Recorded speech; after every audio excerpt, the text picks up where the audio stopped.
Well, hello there, my name is Vladimir and welcome to my home studio. This is the Jazzmaster build diary episode number 4, I think. For absolutely no reason, I am running a second camera today just because I got another Panasonic Lumix G7 camera and I wanted to try it out how two of these work together. And there's no point in this camera other than providing you a secondary angle on my face and on what's happening behind me. That's about it. And I don't actually even have the guitar body with me because it's at the building place or where the guitar building course happens, because I applied the first kind of base coat layers on it during the last guitar building session, which was last Saturday from when this video goes out. So yeah, it's there, it's drying. I did manage to shoot something during the day, so I do have something to show, otherwise this would be a kind of pointless video. So before the latest time at the guitar building course, I filled the knot in the Jazzmaster body with epoxy again, and I put kind of a lot of extra on it, so when I sanded it, it would kind of go nicely level with the shape of the body itself.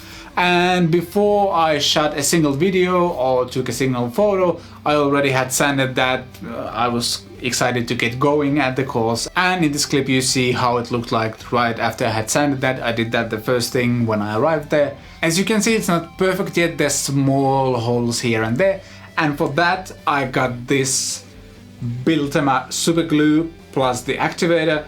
And the cool thing about this set is that I first apply the activator slightly on the wood, then I'll add the glue, and I again apply the activator, and within 10 seconds or so I can already sand that glue. It dries so quickly, and this speeds up the process a lot because I can apply the glue, sand it down.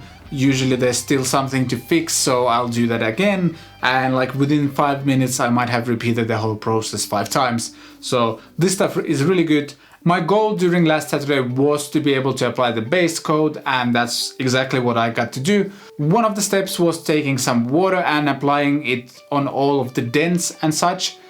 And I would also use an iron and put like a cloth between the iron and the guitar body, and this heat would help the wood pores kind of raise up, and when the surface where the dent was sanded, the result was a pretty even one, because guitar bodies, when they're completely unfinished, they just dent really easily.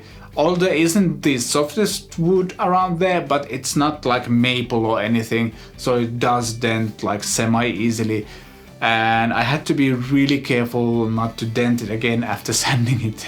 I think I might have said this before, but I'll say it again, or for the first time.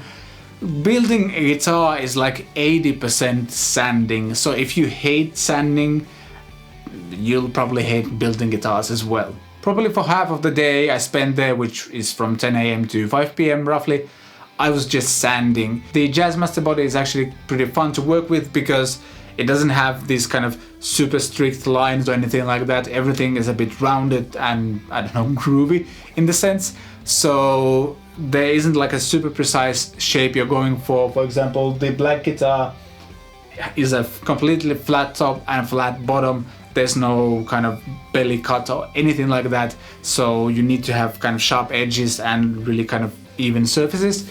But on this one, you just grab some sandpaper and you can go all around and make it as round and comfortable as you can. I did spend some time trying to shape the arm cut so that it feels kind of natural and even, and the same goes for the belly cut as well. But all the time you spend in this phase will pay off later because it will just result in a more professional looking and feeling guitar.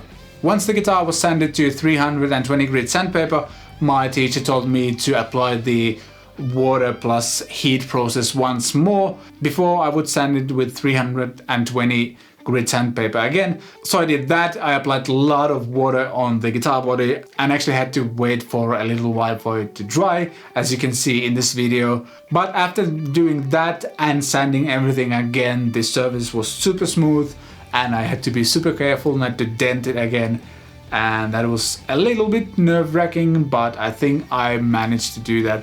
There might be like a small dent somewhere in the body. I think there was one I'll show it next time or whenever I have the guitar body, or try to shoot it at the course place itself, but that shouldn't be too visible once all of the coating and everything has been applied. Once I and my teacher were both happy with the sanding, I attached this kind of, I don't know, neck holder thing. Basically, the only idea of this piece of wood is that you will be able to put this guitar into this kind of stand, which helps you to paint. And you can also see that there's some air conditioning issues at the facility, so I had to apply the base coat with a door wide open because there's some like ventilation issues, and apparently they were getting the fumes from the paint room into the main room, and that's a big issue. So this is where I was applying the base coat layers every 15-20 minutes or so. I think I got to apply 4 layers before the day was done, and the next time I go there, the first thing I will be doing is sanding down that body. Again, I think in few spots there's like a drip. I don't know how to call it otherwise, because the clip I showed you actually lies. It was much darker in that room, and when I was applying the first layers of the base coat, I didn't actually even see that it was being applied. So I ended up putting quite a few layers on top of that, and there's few kind of drips, drops, how do you call them? I'm not sure, let me know how they're called. Anyway, those are there, they need to be sanded, and just the whole body needs to be leveled, and then I'll be applying more base coat layers there as well.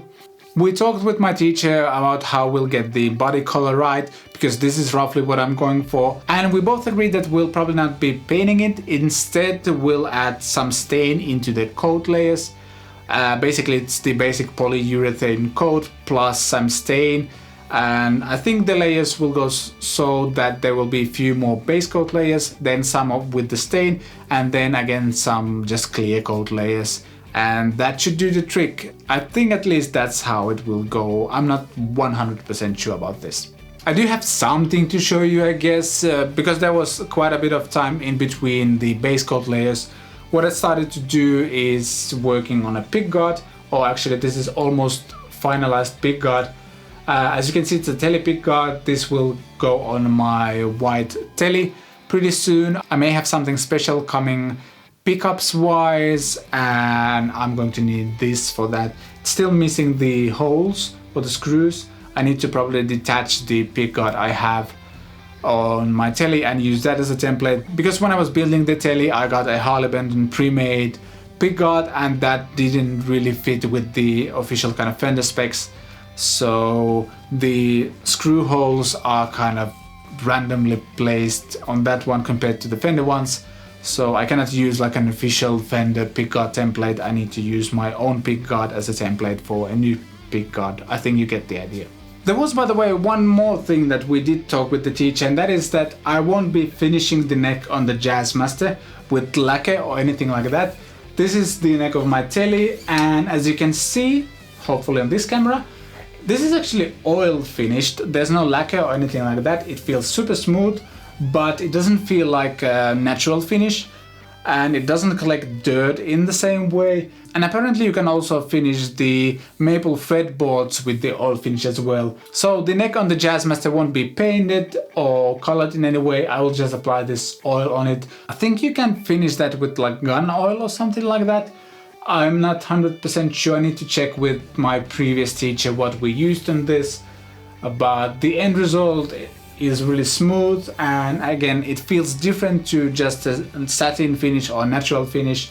And even though I've been playing this a lot, it doesn't seem to do the thing that satin necks do, which is kind of, over time when you play a lot and you move your hand, the neck becomes kind of almost like polished. This hasn't happened with this neck, maybe because the kind of wood pores have been filled with oil, and it doesn't kind of collect the dirt from my hands into the pores of the wood. So I think at least that's how it goes. But yeah, I've been super happy with this neck, and I would love to make another one just like this. That concludes the 4th episode of the Jazzmaster Diary. The next course is in a few weeks, in early December I think, and then the next time will be, well, next year, because it's a monthly thing. You get the idea. And I have to say I'm getting more and more excited about this project. It's just fun, and now stuff is kind of moving forwards and it will soon look like an actual guitar, which is fun. Oh, and by the way, I'm turning 30 in December, so if you want to celebrate that and also sponsor my trip to NAMM 2018, go and grab yourself a special CatPick Studios 30th anniversary t-shirt as well. Links below in the description. Thanks for watching this video. If you like what you see, leave a comment down below. Consider giving this video a thumbs up. If you haven't subscribed yet, please hit the subscribe button. Thanks for watching this video. I shall see you next time.